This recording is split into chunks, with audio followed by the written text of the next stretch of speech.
is no assurance to anyone, and I say this to people, the 40,000 people or anyone else, like there's no assurance that the government can offer you right now of 7 months pay, Yeah. because the government runs out of funds in the middle of March, and there will have to Yeah. be a new bill, which, as you have pointed out, they are going to need Democratic votes for. Like Right. they're not going to be able to. So this whole thing is premised on a whole lot of theories that may never come to pass. And so I don't know what happens to those 40,000 people, but what it does mean is that there will not be people pressured. There were not people pressured today to have to make this decision.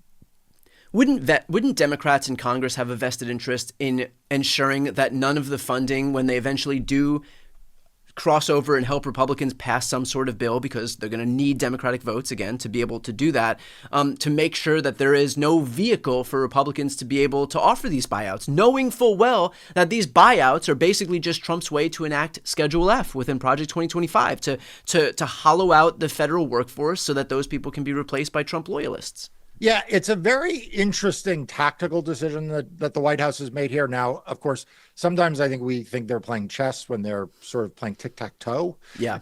and losing. But, so I don't know how well thought out this was, but it is curious that they have done a number of these things, including this buyout, including the Doge Treasury Department stuff. Like they've done a whole bunch of stuff in advance of that March deadline, which, as you point out, they will need Democratic votes to pass that bill. And so that people understand why you and I keep saying that, there is only a 1-seat majority right now in the US House for Republicans. Literally, they can afford to lose one person. And there are going to be at least a dozen, if not probably several dozen, Republicans who want the government shut down. So they won't Right. vote for anything to keep it open. And Correct. so they're going to need Democratic votes. And so it is interesting that Donald Trump either allowed or encouraged or looked the other way or was unaware, who the hell knows, that his OMB and that Doge was out doing all this stuff, because sure, it like has given a bit of a roadmap to Democrats and maybe some Republicans who care about democracy to say, okay, we now have a list of things, for this bill that need to be in it. Now, the other possibility is almost too dark to imagine, which is that Donald Trump's going to say, I don't care whether the government thinks it's run out of money or not. I'm just going to keep spending, and I'm going to decide that there is enough money.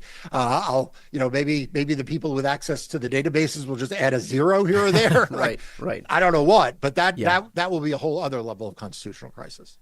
Mark, we have federal employees who watch this show. I know because I get emails from them. What would you say to those folks who right now are effectively serving as a bulwark against Trump's worst excesses, meaning once again, the federal government is hollowed out, those folks are going to get replaced by people who are going to be loyal not to the Constitution, not to the law, but to Trump himself.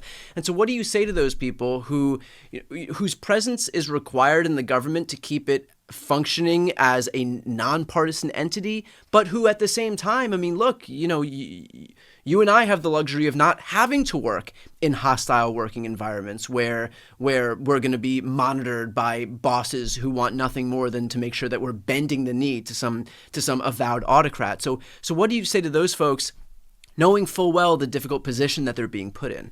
Yeah, so I have a slightly different take on this than I think a lot of other people do. I wrote about this actually in a piece for Democracy Docket members this morning. That you gotta realize that, number one, we do want good people to stay in government. We do not want them to leave. We do not want to give Donald Trump the ability to replace good people with bad people. And so my first message is, don't give in and stay. But there is an asterisk to that, or there's a further clause to that, which is, as long as you are going to stay one of the good people, right? Like, it is not, if ultimately people say, well, okay, I'm not going to give in, I'm going to stay, but I'm going to then execute all of the bad things that Donald Trump wants, then, like, honestly, you might as well just be one of the bad people, right? Like if you're going to do all of the terrible things, then there's really no point in compromising your conscience and your morals to do that. So it's a very hard thing to say in the abstract, because on the one hand, I want people to stay. I want people to be safe. I don't want people to be targeted. And that's one side. On the other hand, I don't want them to be in a competition for MAGA person of the year to keep their job. And so that is the balance. If you feel like you can be doing your job with good conscience, you should stay. If you feel like you can do your job with good conscience, even if you are having to make compromises, you should stay. If you feel like the only way to stay is to execute on a bunch of illegal or unconstitutional acts or to injure the people who need the protection of the government, then you're not doing yourself a favor, by staying, and you're really not doing anything more than what someone else would do. So in that sense, I would say probably don't stay. But again, this is easy advice for you to give. It's easy advice for me to give. We don't have to make those day-to-day judgments. And I do want to say I have sympathy and grace for the people who are put in those positions. So I don't want it to sound like it's quite a bright line, because I know it's not. But that's kind of my take on it.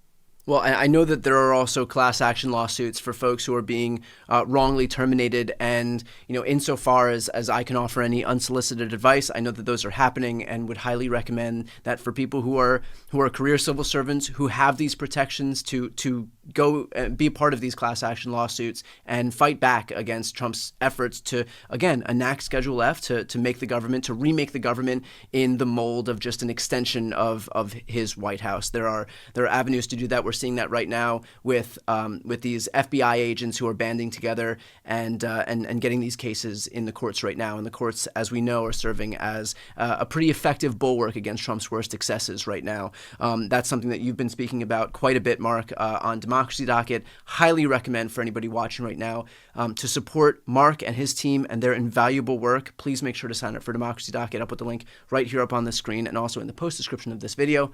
I'm Brian Tyler Cohen. I'm Mark Elias. This is Democracy Watch.